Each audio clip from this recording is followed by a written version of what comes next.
Over to you, Mr. Caretaker, Ms. Caretaker. I know. I'll say one word, you say the next word, and then I'll say the word after that.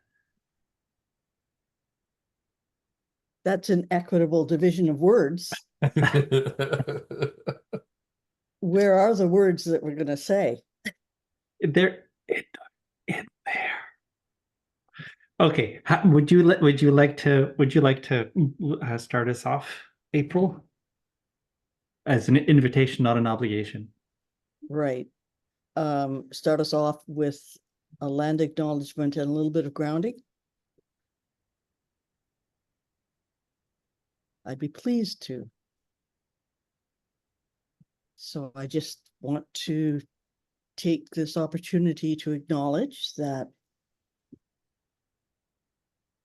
we live, work, and do all other activities on lands of First Peoples in British Columbia. And I come to you from the unceded territories of the Sikslas Nation, who have stewarded this area for tens of thousands of years. In fact, they would say time immemorial, and who have invited us into their midst to share the results of the stewardships through times that have been tumultuous, that have required great skills in order to survive and to now move into a time of reconciling with newcomers to the land, and for us to learn to live together differently. And that living involves understanding that we come from the land, that the land was here before us, and that we get everything that we have and everything we are from the land.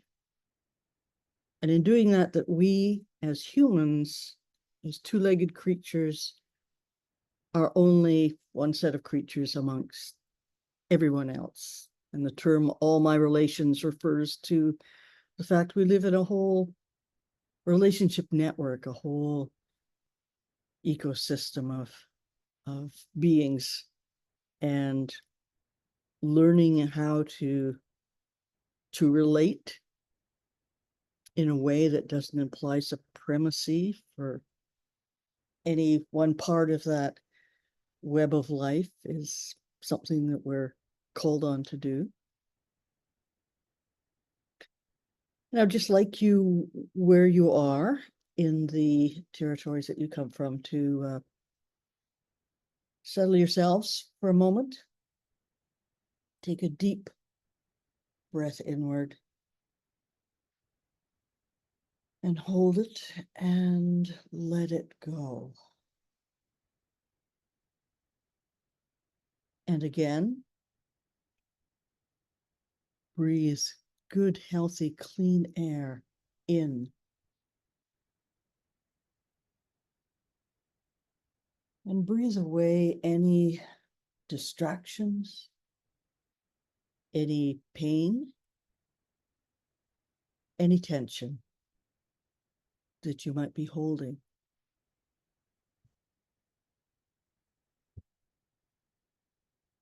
And just cast your mind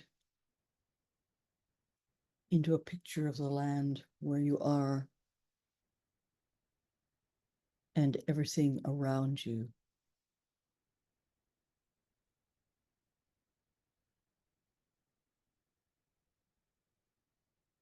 And know that you are protected and held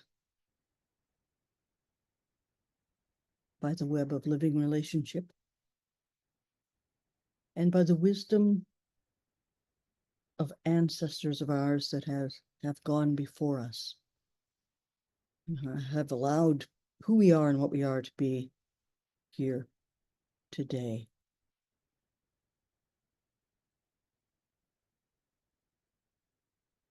Take a few more deep breaths.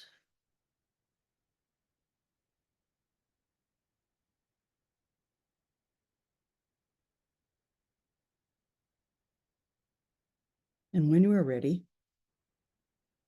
return to this circle. Open your eyes and be with everyone here.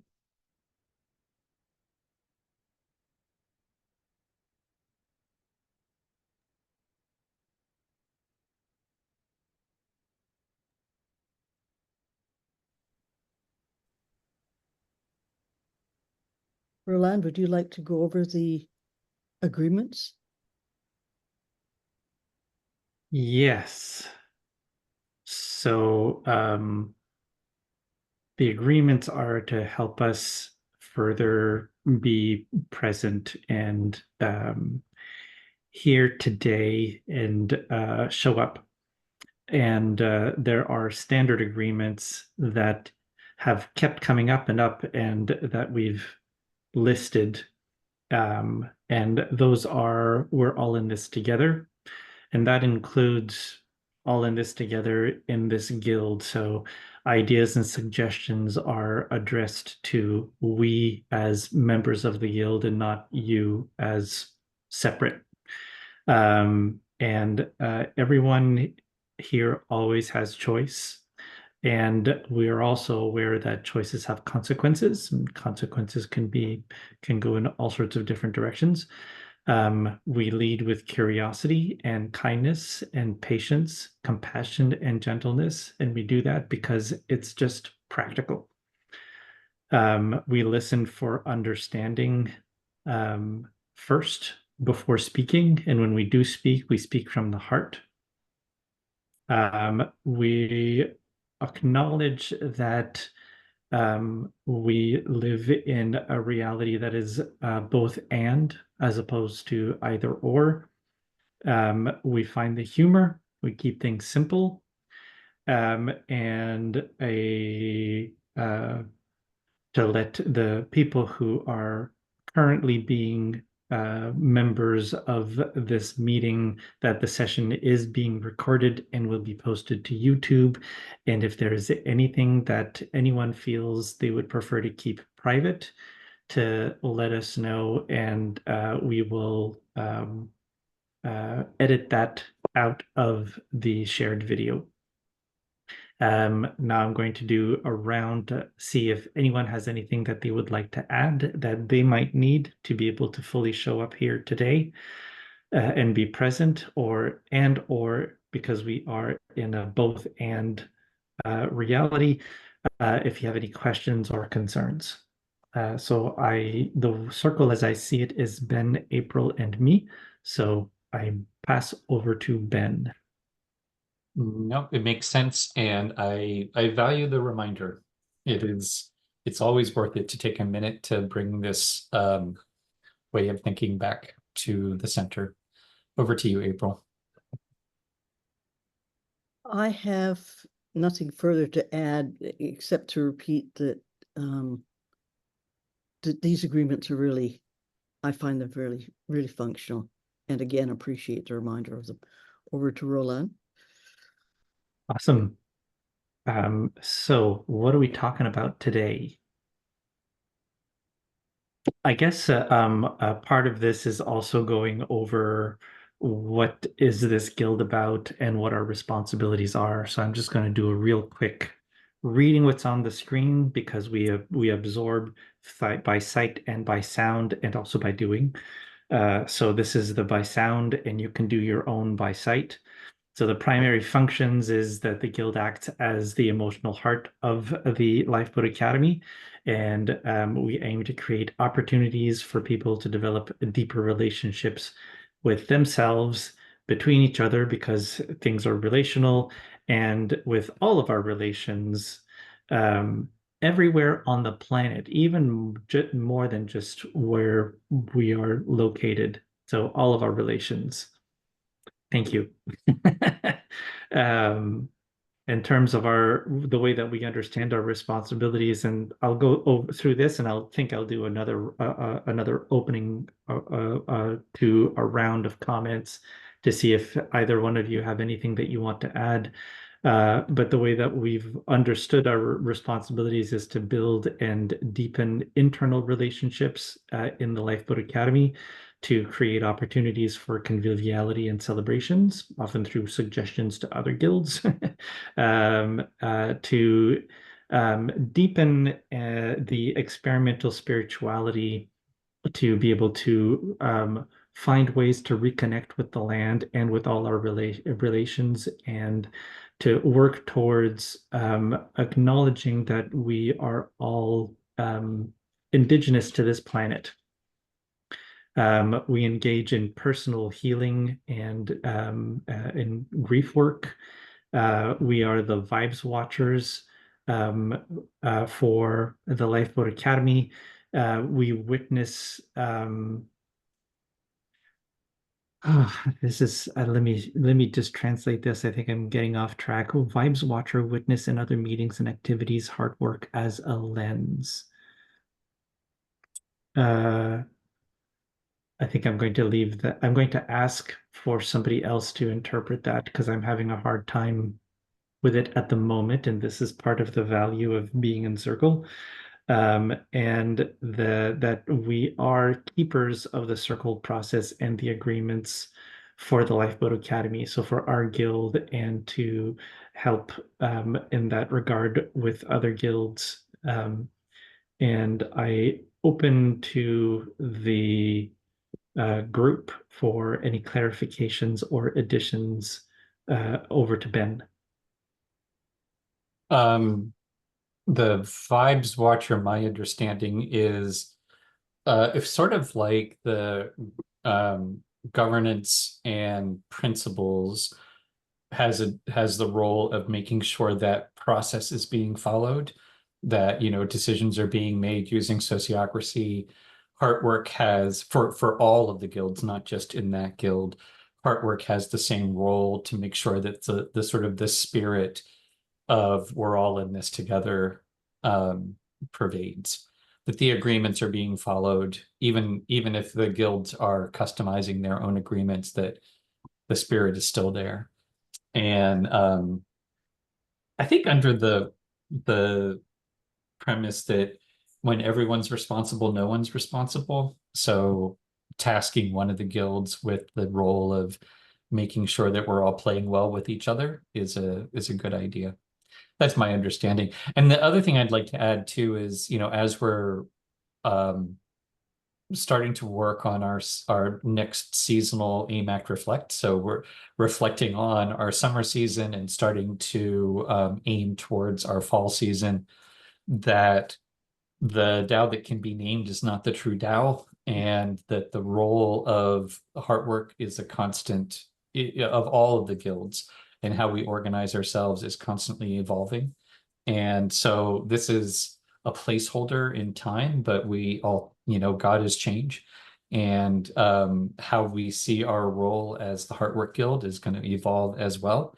So it's interesting when we come to those places where we look at something we wrote down before and said, I'm not really sure what this is there for. And maybe it doesn't need to be there, or maybe, it changes how we record it. So anyhow, it's all an evolving process, and that's part of the reason why we take the time every once in a while to look at things. And with that, over to you, April. I have a picture too of this guild as somewhat either being the heart or being the picture of the heart within an organism. And so there's kind of a physical set of things that hearts do. They pump blood around to the extremities, and they provide good circulation so that all parts of the body or the organism are recognized and can be used, and work together. It's also fundamental.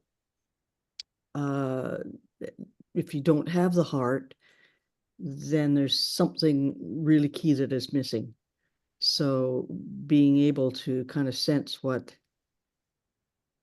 why it is we have a heart and what the heart work is, I think is important also because we kind of keep our finger on the pulse and we can feel things kind of going out to other guilds. We may not know them, but there is that. So using that as a lens and a metaphor, really. Also, the Heartwork Guild is the one that looks at the unseen often. The other guilds may be a little bit more pragmatic or a little bit more not having to sense the unseen and to kind of figure out what's going on in a way. So that's the understanding that I hold of this guild, and I'm part of it because I think it's so central. And other than that, I have nothing to add to about responsibility. So back over to Roland. I really like this. And I'm not sure if the other guilds have this going over responsibilities and going over agreements. And as the Heartwork Guild, I'm wondering if it would be something worthwhile to share and encourage the other guilds to also do, because just that was super useful to go over not only the agreements but also our understanding of the responsibilities as a reminder of, you know, what the hell are we doing here in a practical way. So thanks guys. So could you scroll down? I see there's reflections on guild. What's the essence? Heart work is the inreach. Okay. So I think that looks all really good. I'm going to suggest that we do that for more for seasonal reviews. And Yeah. I think it's a good reflection, but maybe not every 2 weeks kind of thing. So I would like to suggest that we move on from there and go into our agenda. Do you agree? You are agreeing? Awesome. Okay. And so I guess it's going over the action items from the last meeting, and that'll help us figure out what the priorities for this meeting will be. Yeah. Okay. So I see that the action items from the last meeting is to set up the Connect the Dots Miro board, which has been done. And I've interacted with it, I think. So maybe we can do part of the first thing on the agenda, or on the agenda, we could put in sort of an update on the Connect the Dots Miro board, see where it's going, see what else we want to do with it. Maybe also an update from each of us on our experience with it. Could be useful to help streamline it. And so I'm going to, I just saw the a puppy wondering look Yeah. head. Well, in the spirit of reflection, we've had the Connect the Dots Miro board, and we've interacted with it. And how did that go? But maybe not. I will pass over to Ben and be quiet. Just, well, I think I was going to say, if we update the board, only you and I have interacted with it to update it. So we Oh. haven't actually invited anyone to use it in a proper way. So that's why I think it's premature to reflect on how we're interacting with it. Since that's, in my mind, I think the next step is, inviting people into the board. But I'm gonna stop the share, and I was also using the time to bring up the board. So here is the Miro board as it exists right now. We have in the upper left-hand corner, we have the standard how to use Miro 3-minute introduction video for people that are new. I've recorded a welcome talk track that I haven't listened to since I recorded it, so that might be interesting. And just as a little bit of a reference, we have our current compass on the right-hand corner, so that because I think that we're talking about a similar, you know, set of concepts in the connecting the dots. This is sort of an earlier what we did in January, how we came up with that idea of how the different dots around resilience are connected. And then in the middle, we have the actual board itself, where we have our color-coded key. For right now, we've got 5 different kinds of resources, and we still have more colors available if people come up with a different kind of resource. And then the board is just pre-populated with things that we have talked about. Oh, I see, we've got this sort of double.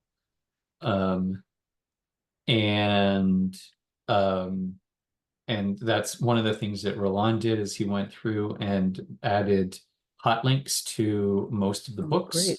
So that if you're not familiar with it, you can click on it and it'll take you into more information about the resource, and it's more than just books.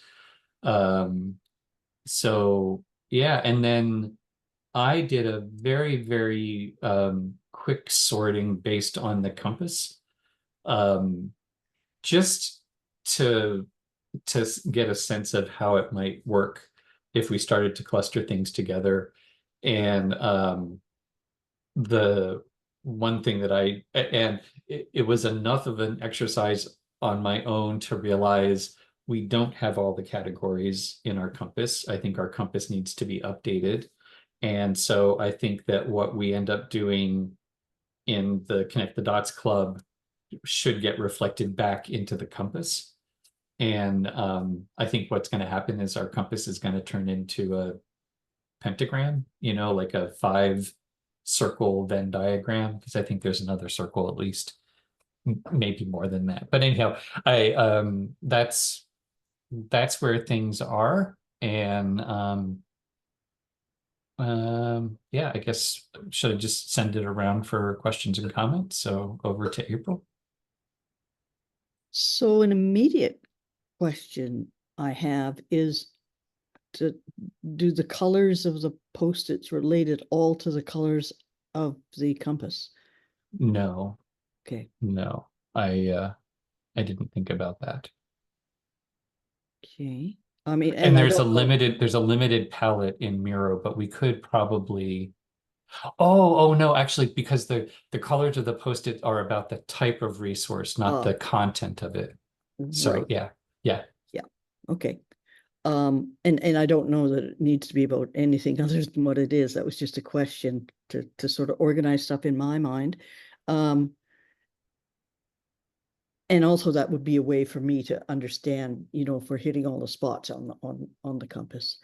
I'm intrigued by the resources that are there, and I'm thinking to myself, oh, I need a couple of hours to look at this and follow the links and then find out a bit more about some of these things that I know nothing about.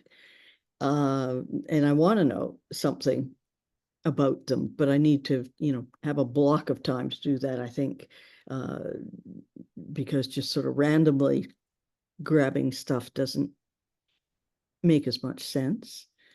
I think making sure that we have as much as we can get in each category, otherwise we're going to end up with, I don't know, at my house you'd end up with 50 books and 5 videos and a whole long list of websites that I never looked at again, and the occasional podcast that goes on the road with me. But I would rather balance out, what my resources are. So I need to also think through that, I guess. I really like this in that we are, or you are, who have been active with this, pulling in lots of stuff, and on the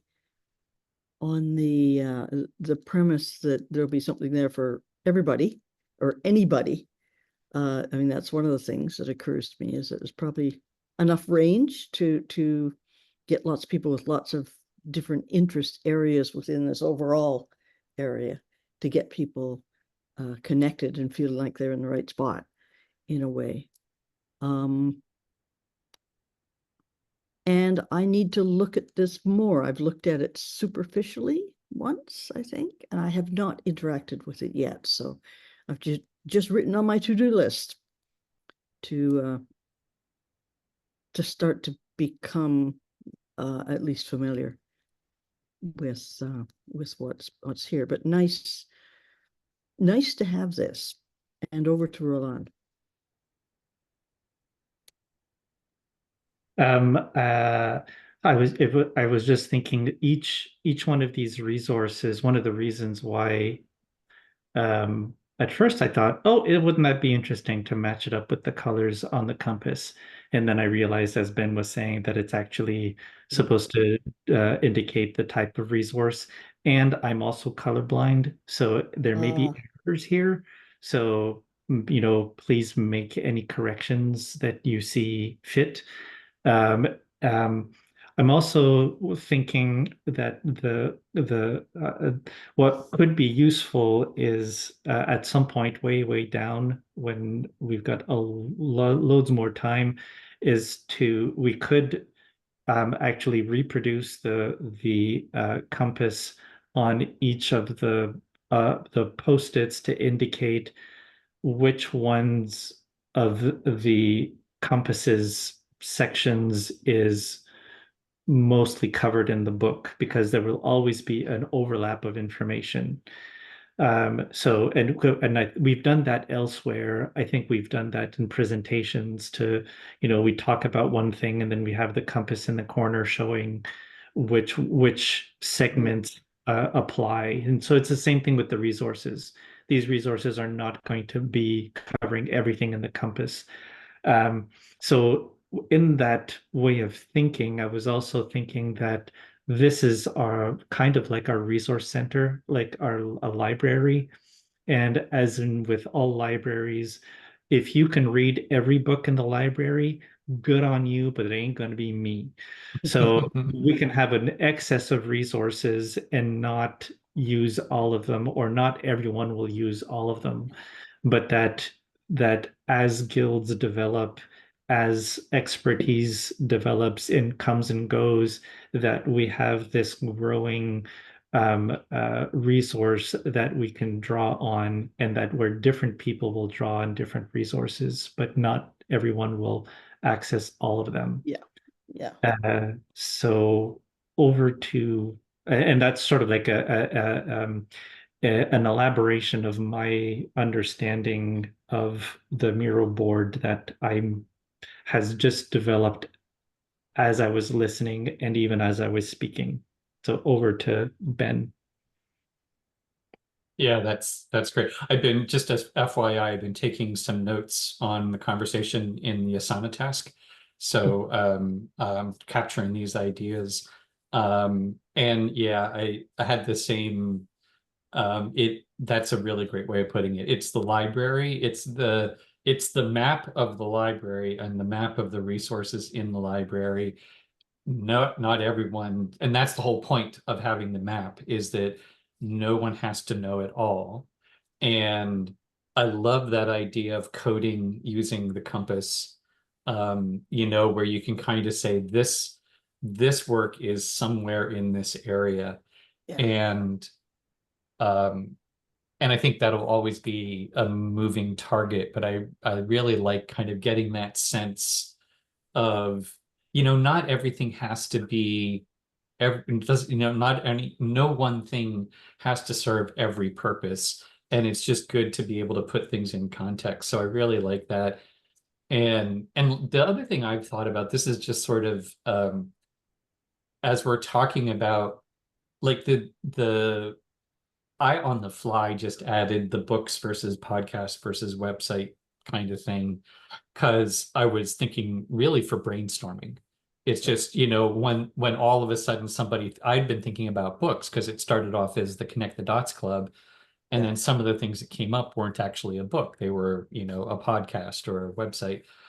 And so, just to kind of be a way of triggering that brainstorming. Oh, right. What are websites in this topic? What are podcasts in this topic? And the other variable that I am very interested in, and I'm not sure how it I don't know if there's anything we need to do about it, but there are some things that are very practical.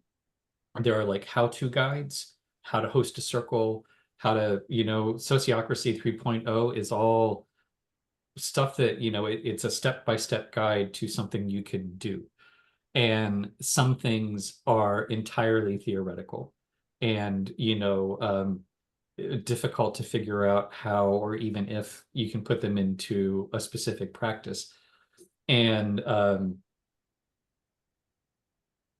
again, variety is good, but having some clarity about, is there and I think especially when we're looking at sort of different clusters, when we start to cluster things together and we say this is an area that you need to know about for resilience, because that's still for me the oh, and actually I guess that's the other thing I didn't point out, but um, you know, this is and I threw this in on my own, so totally willing for amendments to this. But what is it we're doing here? And Yeah. we're listing skills, knowledge, and perspectives do we need in our lifeboats and the resources that we recommend to people. So giving, because especially with the book, my concern about book club, the reason why this morphed away from a book club is, it's so easy to get into kind of pointless, esoteric, you know, talking about, I don't know, what you like and what color you like and that sort of thing, as opposed to how does this turn into something that you can use? And and again, you can use things that are conceptual and you can use things that are practical, but making sure that there's kind of a suite of tools, that there's some way of putting some of these things into practice, or knowing when to turn to them. Is it an introductory thing that you need to read first to give you the overview before you can start doing some of the, practical stuff? Or is it, something you pull out when there's a concrete challenge, break the glass in case of inner conflict, and read this resource. So anyhow, those, I think I'm getting into the Connect the Dots Club. Like this is what I'm hoping we start talking about when we have the Connect the Dots Club. So I guess that's a good sign. Anyhow, I I feel like I'm full and complete. So over to April. Well, I can clearly see this morphing away from a book club concept, so that's probably a good thing. And I'm thinking for myself, it's helpful to know which things are conceptual, which are practical, or which are applications of a practice, and then see what happens. So the result of the experiments really, which might be a different category. And depending on what my current anxiety and need and my current peer group is, I could, move amongst all of those. Yeah, and I'm just reflecting. I've just been with a group for 2 days that, for some reason, talked a lot about book clubs, about which I don't know a lot, but these people did, and most of them belong to 2 or 3 book clubs. Like it's not enough just to have one. And I guess that's because either, the interest, there might be a specific interest in a book club, or it might be the individuals that are there and the sort of quality of discourse, or it might be that the subject areas get too kind of narrow and truncated, and people are looking, I'll do this here, but then really I want to be over here, and then, oh yeah, now I need to be over here. I just found it interesting that people had enough time and energy to be part of 3 different book clubs, some of them, and really wanted to explore their book club experiences more so in relation to this kind of thing, and in relation to building a curriculum for anything, but for in particular this. Anyway, I really like what's happening here with this. Over to Roland. So I'm wondering about, and this is again something that we can maybe start thinking about or set to talk about or do later, but actually ranking the different resources as, introductory, intermediary, advanced, because Ben was talking about where do we want people to start to get an overview or a better understanding of the key concepts. So sort of like how would we rank them? And currently I'm just imagining a number system, but it could be anything, but starting to rank things as uh, something that's part of a curriculum. And there's probably also a category of things that aren't necessarily something that to build knowledge from, but I'm thinking of like, I was thinking one of the things that I meant to add, and I don't think I did, was the website for FarmHack. And that isn't really specifically a teaching tool to increase knowledge, but it's rather a resource for thinking through projects, that kind of thing. So anyway, I think that there's a possibility for discussion around how to categorize these different resources. Yeah. Yeah. Yeah, so I think that's all I wanted to add. It is, so now I'm wondering what's the next thing we need to do with this? Is it agreeing that we're ready to invite other people to it, and if we're inviting them, then what are we inviting them to do? So over to Ben. Yeah, I think that is the next. Because I'm going back and forth on screens. The next thing in the agenda item is promotion timelines and the means of engaging people. And I think, yeah, it's uh I think we are ready to invite people to the board as part of our fall planning. We also I think that we are empowered to pick when we think the connect the dots. I guess there's right. The one question is about inviting people to use the board in advance of the Connect the Dots Club. And then the other thing is, when do we actually start Connect the Dots Club? And likewise, what kind of promotion and or invitations do we want to get ready for that? I From the conversations that we've had so far, they're very tentative and all, but I think that we should plan on starting the Connect the Dots Club the second week of September. I think it should be a kickoff event for the fall semester. I think we might want to decide how many sessions that we want. I am proposing 4 to start, but we talked, and the reason I'm doing that is when we talk through what happens in phase 2, there were 4 big steps. So, but that's just how we kind of talked about it.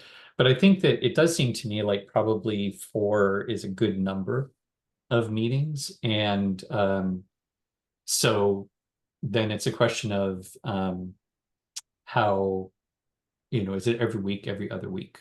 And with that, I feel like then, it really um, we can talk through what the steps are for inviting people, but I think it's pretty straightforward.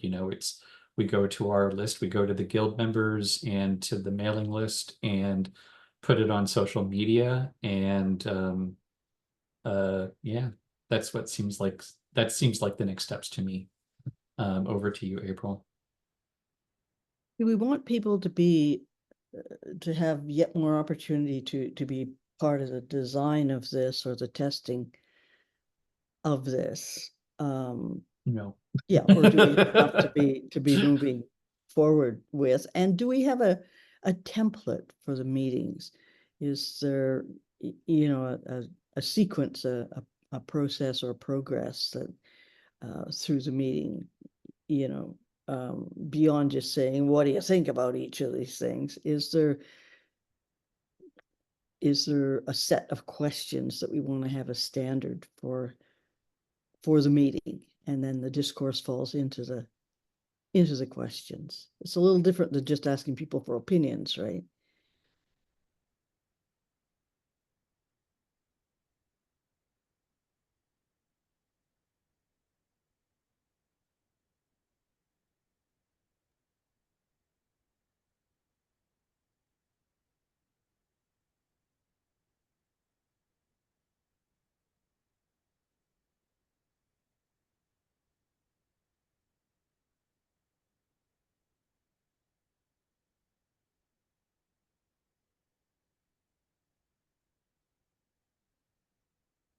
Continue on. I'm just taking notes. I can keep up. And that's it. That's all I have to say over to Roland. Okay. And I was pausing to also give, also I was also pausing to give Ben a chance to catch up. Well, and so I think second week of September sounds really good. Also because I think it's good to have a timeline to work with, so that there's a time by which we begin and work towards. I was wondering also about the facilitation and the working with the Outreach Guild worked well for the 6 conversations.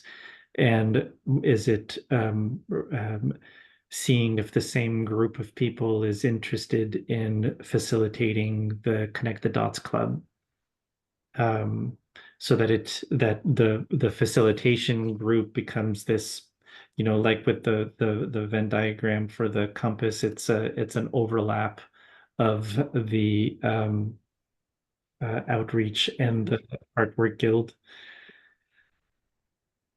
And so this is a facilitation question, I think, is how many people do we want? Not only how many sessions do we want, and so because there's potentially so many reasons, like the resources are endless for what could be discussed and drawn on in the Connect the Dots Club.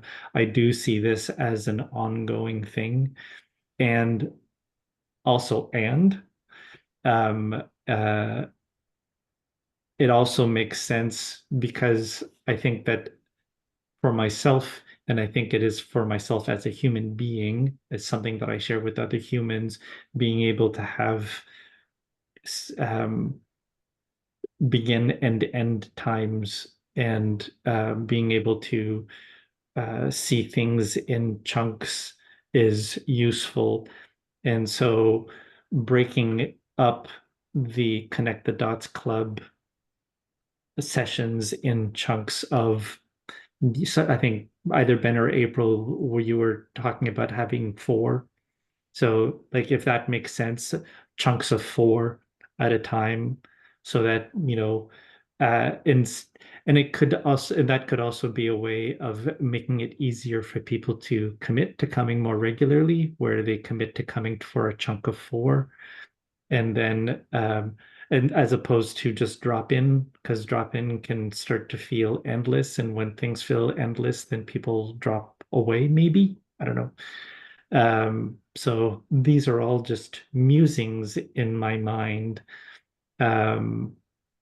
As far as weekly or bi-weekly, to start, especially if we're starting in September, I would, I would, I'm leaning towards weekly, because that went really well for, I think, for the 6 conversations. I know that we had some people who didn't come back and some people who came and went and came again. But I think that weekly worked well. And especially if we have, yeah, anyway. So I'm leaning towards weekly, period, for the Connect the Dots Club, and to do it in chunks. And so the question then becomes, if we do it in chunks, so I know I'm jumping ahead. We don't have agreements on if we're doing it in chunks or not. So I'm jumping ahead, but if we do it in chunks, does it make sense to have them themed?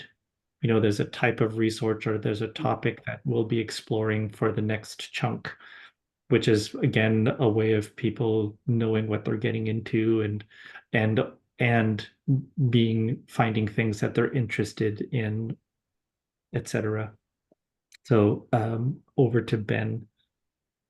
So my understanding is still that there's phase 3, there's phase 2, and there's phase 3.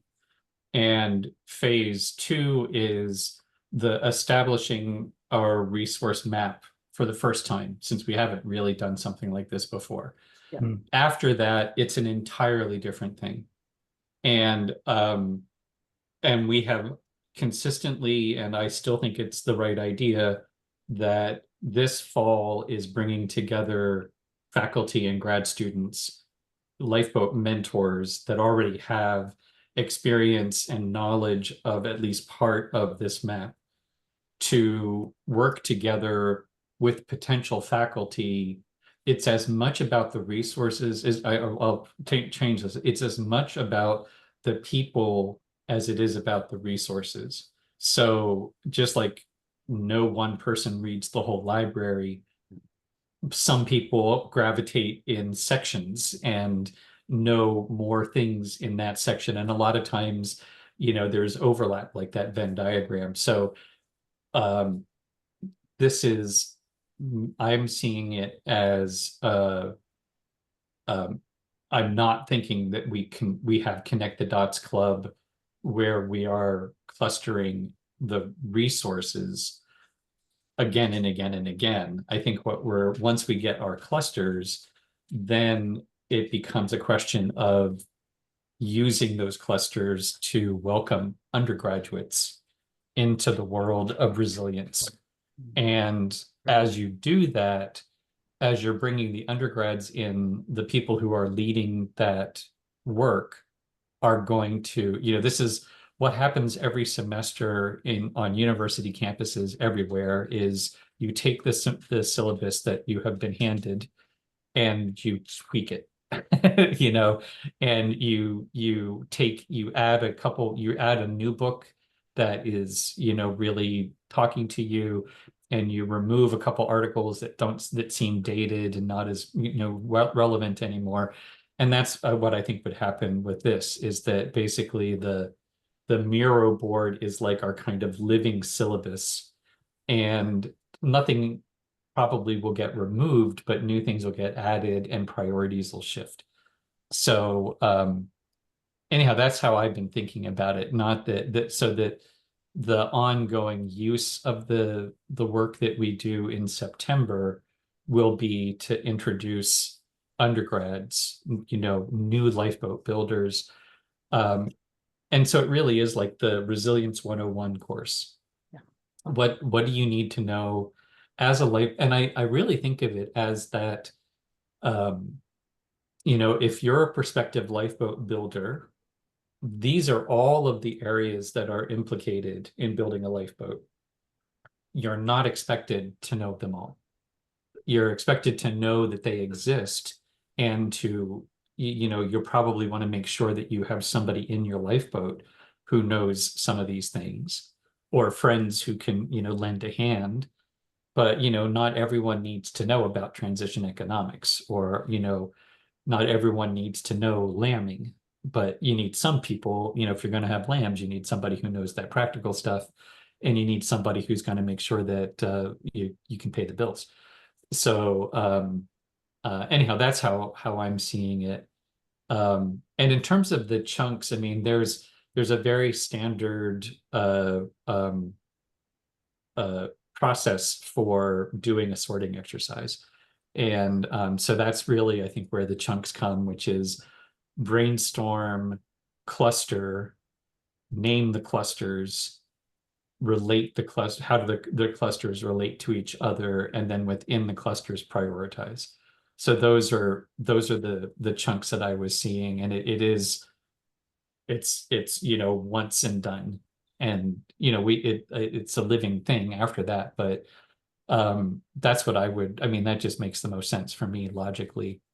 Um, and but yeah, I think we could I guess that also is a question then for the Heartwork Guild. At what point do we hand this off to, like we did in 6 conversations, there's a facilitation team, and we say, you know, here are your marching orders. This is, you know, we've shaped it this far, you know, figure out the details. So with that, I'm going to pass over to April. So what we're doing actually now is knowledge transfer, isn't it? In the service of building the academy, but also of starting to raise personal awareness and going through levels of skills and going from what everybody needs to know to the more advanced levels. Eventually, this should lead to knowledge creation, right? Once people have all of that, then somehow we turn them loose on the world to take their version of this into practice. Okay. And I think everything that Ben said actually was a really good explanation of why we're doing this at all. So I hope we don't lose that. I find it useful to keep that kind of in front of me. I can't remember what the question was that prompted this round. So I don't know if I've answered anything in any way. And I'm going to take the easy way out by passing to my colleague below me on the screen, Roland. Well, I was so in responding to your comment, April, about Ben's going over the reason why we're doing this, I am thinking of our experience with the agreements and the purpose. And now that we've been talking about the Connect the Dots Club, having something like that we can have.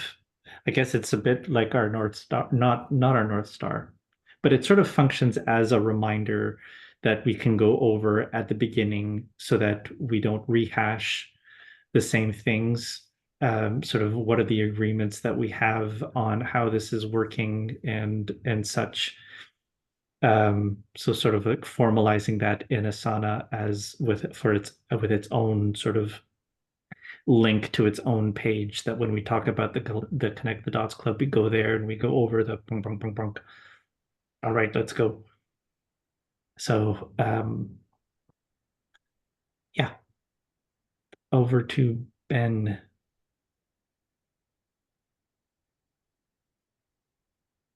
Um, this all sounds good, and I kind of feel like, so let's do that. You know, Okay.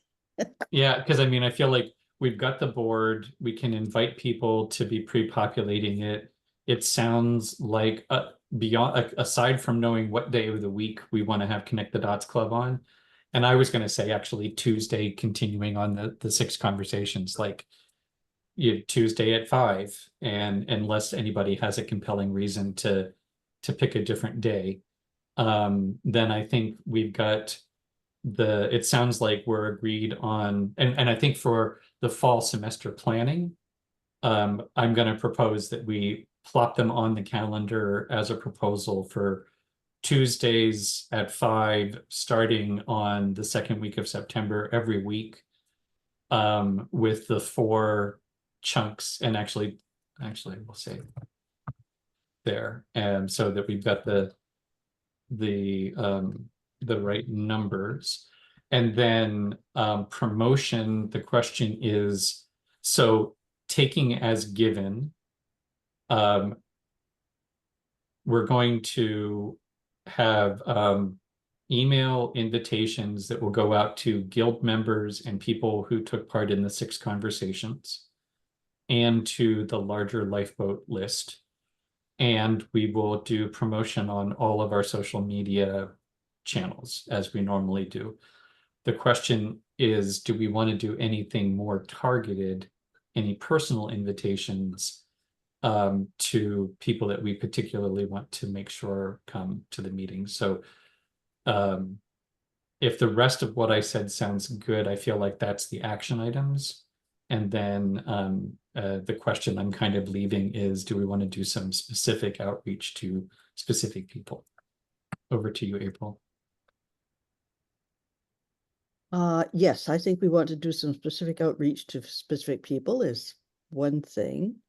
The second thing to know is if we do this in 4 sequential sessions, that I'm likely not going to be able to be at all those sessions. It's just the way it's working out. And my third question is really, when we look at the proposed chunks, are these what we think the 4 sessions are going to be around what we have as resources on the board right now?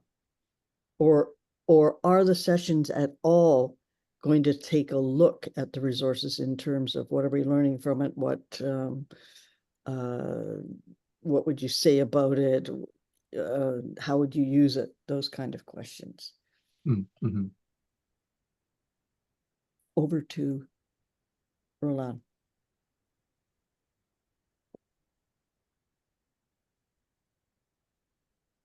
Yeah. Well, I think to answer the question about do we want to invite anyone specifically, we need to know why. You know, why would we want to invite anyone specific? And even maybe even more interestingly, is there anyone that you would really, really like to join? And if so, why? Why them? Um, yeah. Yeah. So I'm asking those questions. Is there anyone specifically that you would like to invite? Why would you want them to be there? And what is the reason and the benefit of having a targeted invitation list? Over to Ben.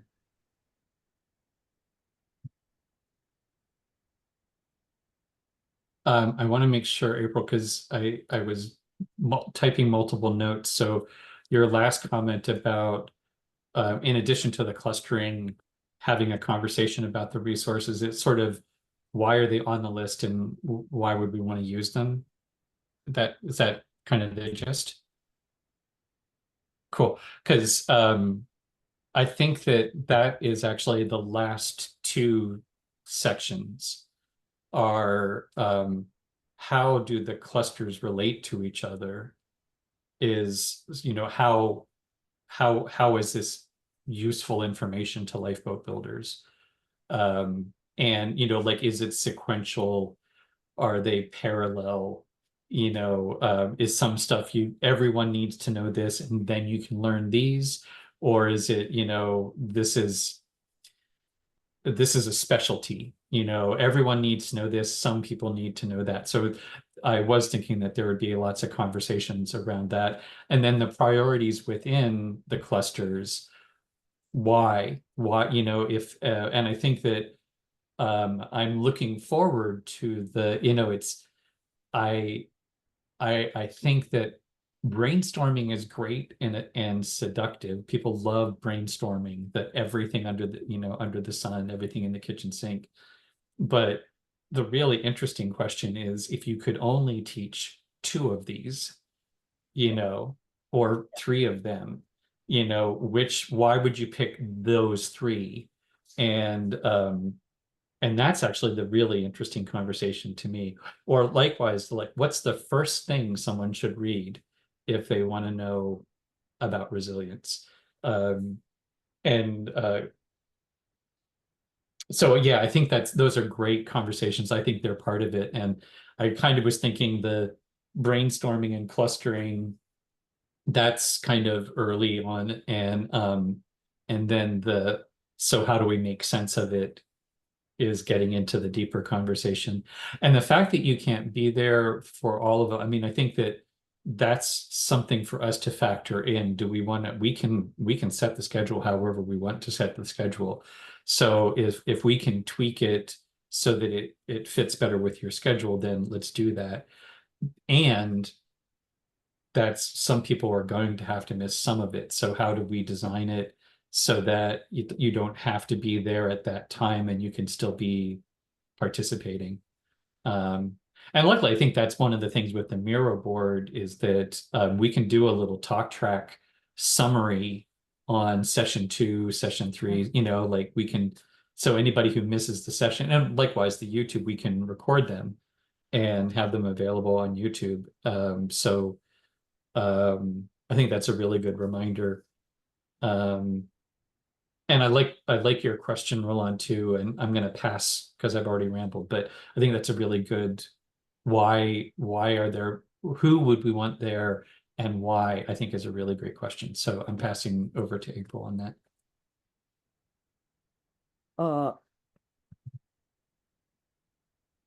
So the question is, who would you want there and why? Yeah. Well, it seems to me that there are some people that have sort of been, I don't know if you want to call them staples or whatever, through different things that we've been doing. People like, is it Pamela, is it Woodhead? Woodland, who Plural. Woodlands. I think. Are really thoughtful. And already she appears to be the kind of person that's connecting the dots for herself and then trying to figure out how does all the dots she's connected and all the other dots she knows connect to what we're doing. Folks like that who have that level of consideration and are curious about it and are open to figuring out where do we go from here kind of thing. That it's really good to have those folks as part of the motive force of this, really, I guess. So Pamela, and perhaps people like Linda Eleanor, who seems to be continually puzzled about what we're doing, but on the other hand, gets it at some level and has access to other resources, other ways of thinking. So that's what I'm, thinking, who is a list of those folks. And I think, Roland didn't run away. So on to you, Roland. Zelda is just very restless. So I've been opening doors and helping her jump up onto stuff, and I don't know what's going on.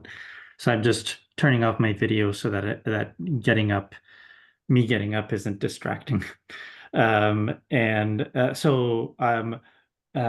don't have anyone specifically that I want to invite, So I'm going to get back over to Ben. I think the question also is that I still have is the why.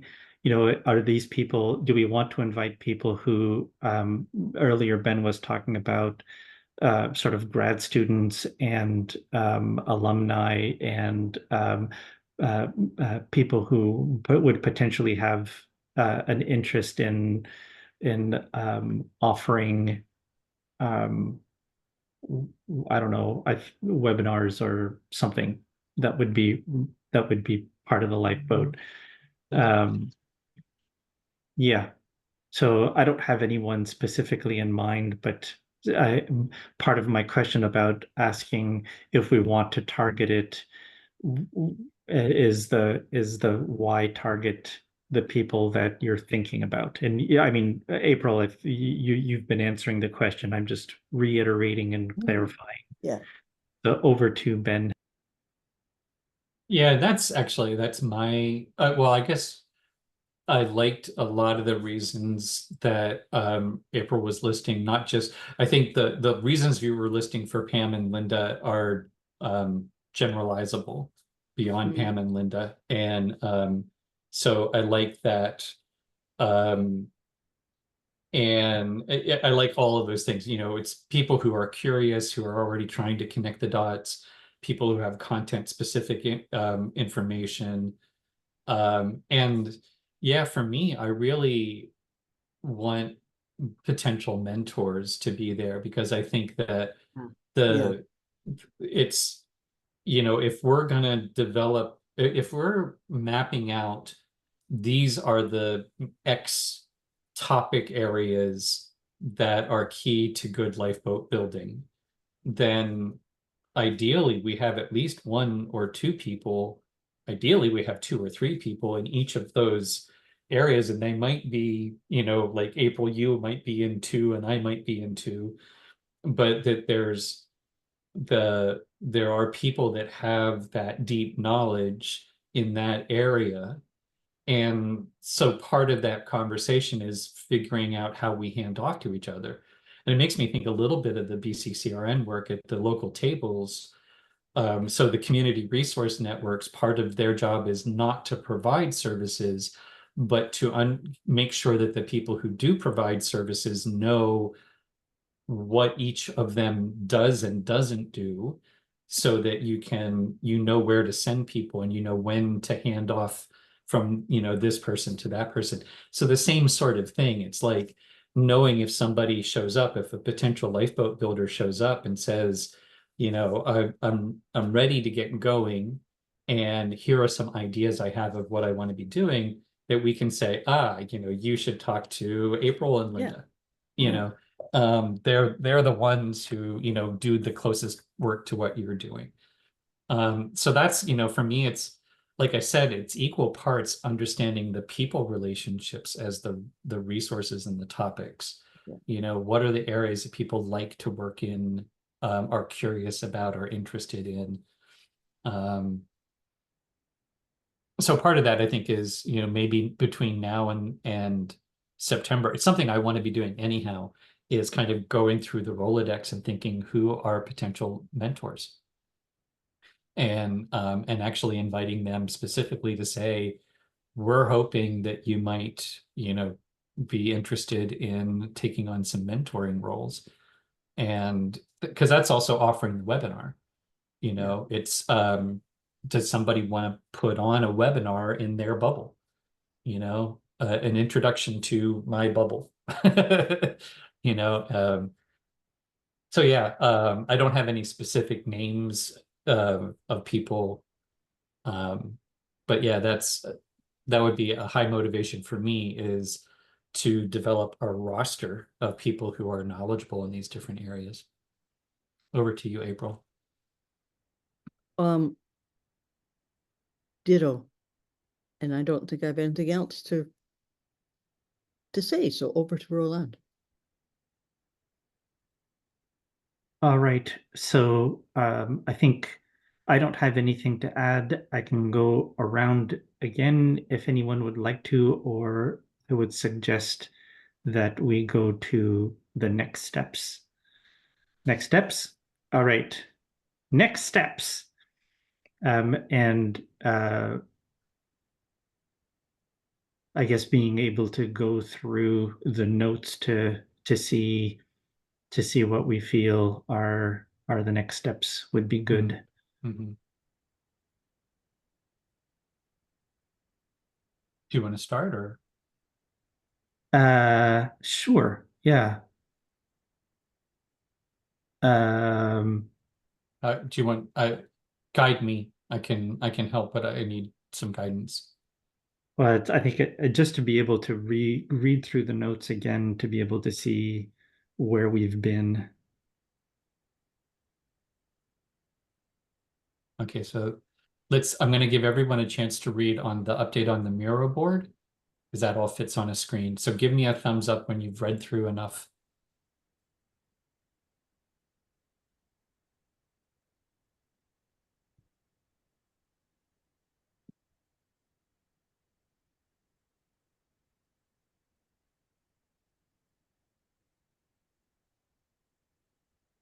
Just clarifying. And here's most of what we've said. First section of promotion.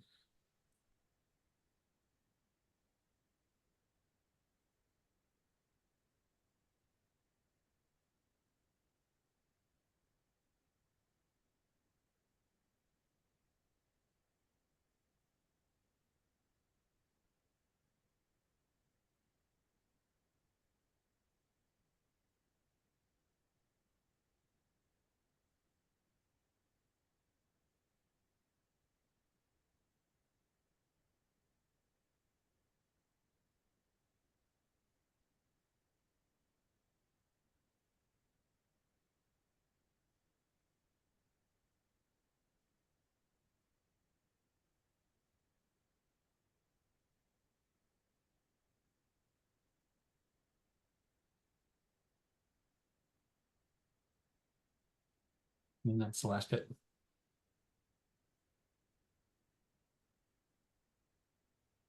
Okay. Well, I'm going to say as an action item is to create Connect the Dots Club Asana page task project where we have the reason for being list that we can go over when we talk about the Connect the Dots. Do you mean beyond this? Where we have what we've Yes, I was talking about like we have for this guild, we have the agreements and then we have the purpose, sort of like a really quick bullet point of got. the goals. Can I do a friendly amendment and can we, if we're gonna be working the Miro board, can we just put it on the Miro board? If you think that would work as well as it's working on the Asana notes page, yes. Yeah, because I think most of the actual activity will happen there on the board, so it'll be easier. Okay. Um,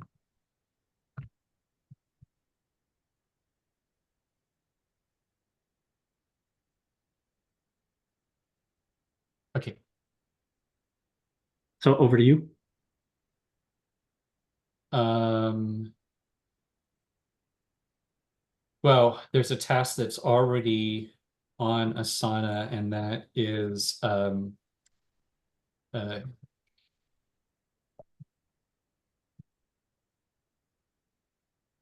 inviting people to the actually fill out the board and figuring out when we want to do that. How soon do we want to invite people to the board? When's the optimal time to do that? Over to you, April.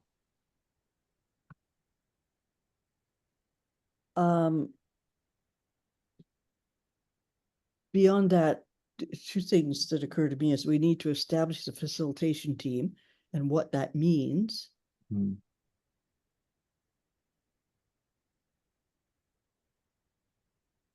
Yeah. And the other thing is to collaborate with outreach to do the outreaching in the same way that the six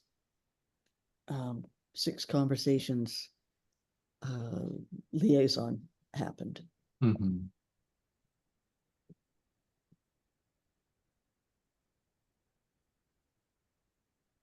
Because that, to my mind, that seems to work fairly well, that outreach. So Mhm. over to Roland. I think I am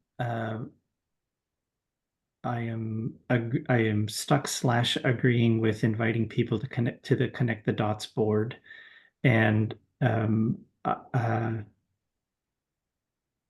in terms of when is the optimal time, I think I'd like to go to that task to see where we are in terms of the steps, and do we have. Oh, no steps. Okay, so what do we need to do? Uh, what are the steps that we need to take to invite people to the Miro board, or are we there already? And there was also talk about once people are invited to the Miro board, the different stages of activity on the Miro board. So mapping that out so that we've got it as tasks. And I think that in doing that, then we will have a clear idea when the optimal time is to be able to actually make it available for people to interact with.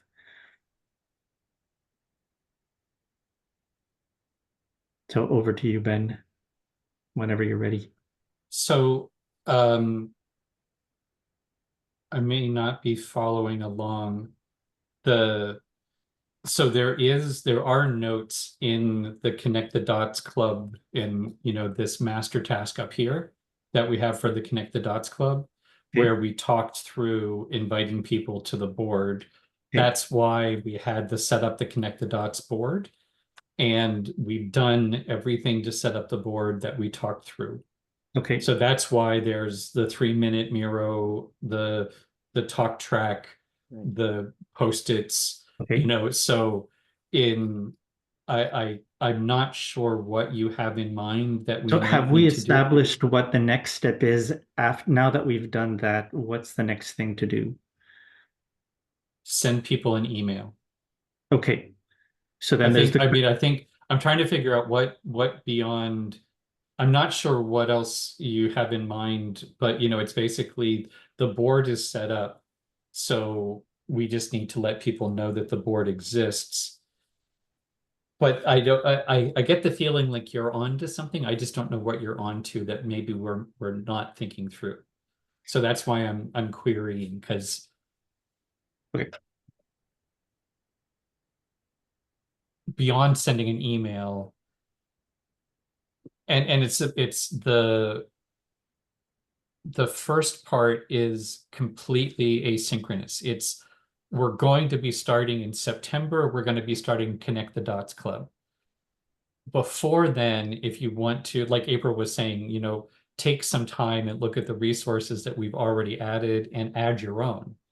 So it's just giving people an opportunity to click on the board, see what's there, add a few post-its. That's it. It's very, very light.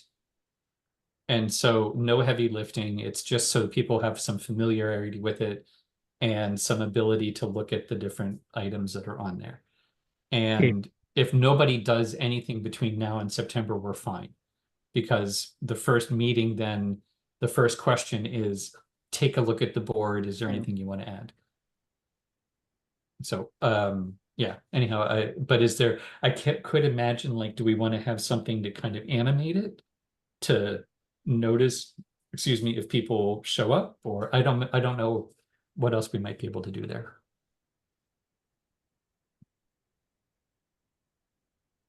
So, and I think I bucked the circle, so I will pass over to April. I don't have anything else to add for action items. I can't see that there's all that much more to do before we launch it. If we do this stuff that we've got down there already in our list. So over to Roland. So from what you're saying, Ben, when is the optimal time? It sounds like things are ready to go. So the optimal time, mid-September. I think giving people a month with reminders between the sending out the first time and the first Connect the Dots Club gathering would be good. It gives people a chance to be aware of it and then be reminded of it. So they're like, oh, right. Oh, I wanted to do that before actually meeting. So that would be my recommendation. And in terms of action items, have we decided on the format? Like, are we doing chunks of 4? And is that I'm sort of checking the time. Yeah, we're already over time. So we have time between now and the next outreach. Sorry. Well, yeah, probably now and the next outreach meeting or the next Heartwork meeting to sort of think about, and maybe by email we can make decisions around the format,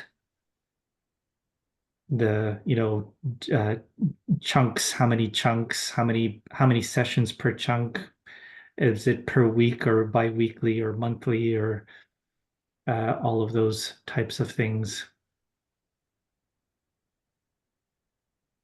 So that we know what the shape of the offering is, which the outreach will need to be able to advertise. And I guess also for the facilitators to know what they're working with. Over to Ben. I was taking it as a decision that when I brought up the proposal, I think it is good enough for now, safe enough to try 4 sessions weekly, handed over to the facilitation team to shape what happens in each of those sessions.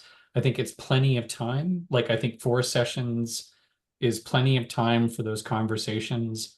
And what happens in the first, if we cluster in the first session or we cluster in the second session, that is all like, hand that over to whoever wants to facilitate it.